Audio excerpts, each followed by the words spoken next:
Hi, this is Joe again with another review.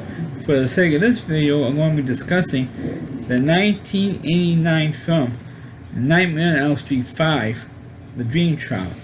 Now, of course, this film is of course a continuation of the Dream Warrior trilogy restored in part 3, and it's going to continue in this film. Of course, it stars whoever survived in the previous film is, of course, again in this one. So Lisa Wilcox as Alice, the second time that she's playing the character, taking over from Patricia Arquette, who originated the role in Nightmare on Elm Street 3.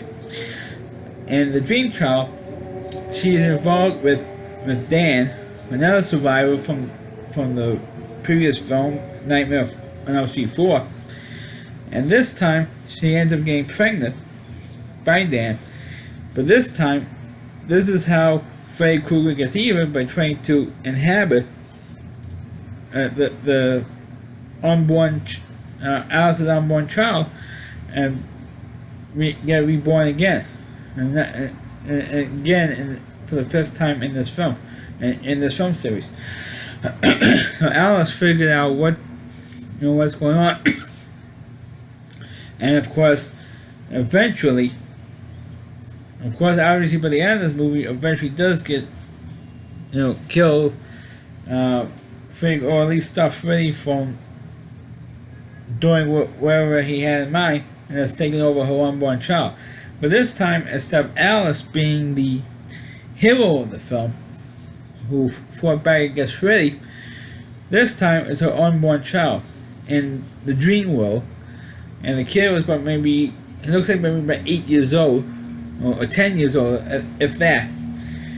And he's the one who absorbs Freddy's dream powers, and he fights, and it takes practically the whole movie for Alice to figure this out, and to tell the kid, his name is Jacob, to say, hey, Jacob, if you absorbed Freddy's powers, because Freddy wants to get reborn through you, so now so since you technically have his powers, you can use it against Freddy and kill him.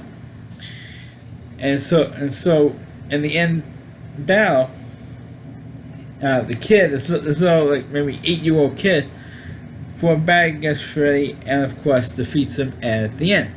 So it's like one of those major spoiler for those of you that never saw the Friday the 13th movies. At least the original series anyway. And that's pretty much what happened in this film. The only other recognizable actor who was in this film was the one who played Alice's girlfriend in this film.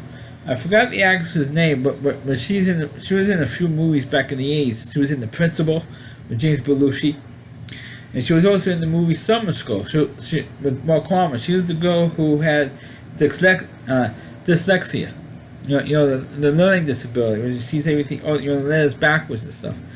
And I thought she was a good actress, and not bad looking either. She has a very distinctive voice. And she has a recognizable voice. That's how I knew it was her, this particular actress. So, I'm sorry I'm blanking on her. I'm sorry I'm blanking on her name right now. But. Friday the 13th 5, and Nightmare on Elm Street 5 is where the story gets a little ridiculous at this point. I mean, if the first 4 movies I kind of liked. At least 3 of the first 4 movies I kind of liked. This one, not so much, because it's like this stupid little kid fighting against Freddy Krueger in this film. I know I'm doing a quick review because I don't have that much time to spend on during the video today, so I'm sorry I'm doing it short. But I didn't think the movie was that bad. But it's going to be a little silly. They have this little kid taking on Freddy Krueger, where the adults couldn't even defeat him. Right? They're going to officially kill him, but this little kid could defeat Freddy Krueger and kill him off.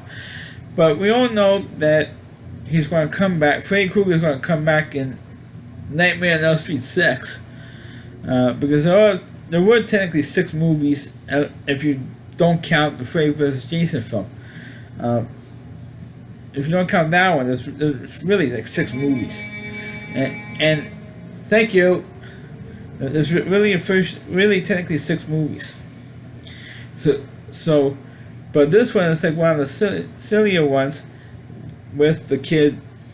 I know I'm repeating myself here, but it's the kid defeating Freddy Krueger and using Freddy's powers against him, which is kind of silly and a silly plot. Because I think at this point the story might not have ideas. And this is only like the 5th movie in the series, when you have other movie series. Even at this point in the Halloween movies, which is the slasher series that actually started the whole slasher genre to begin with.